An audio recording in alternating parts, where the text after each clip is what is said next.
I am here in Trenton, Arkansas, one of the most famous adventure spots in the U.S., better known as the Tat Stop. I'm also here to look at tires. A few years ago, I did a review of the Motaz Rouse, which is a fantastic off-road tire.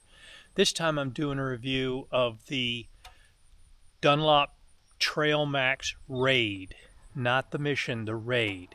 I had the Mission. It's a great tire, a lot of miles, but it's not good on gravel. This Raid is a true 50-50 tire. I've done 6,000 miles on it out to Arizona and heading back now. And I've been in rain, I've been on dirt, I've been on the interstate, and this tire has performed. I have nothing to do with this company. I just wanted to tell people about this tire. It's got about 6,000 miles on it.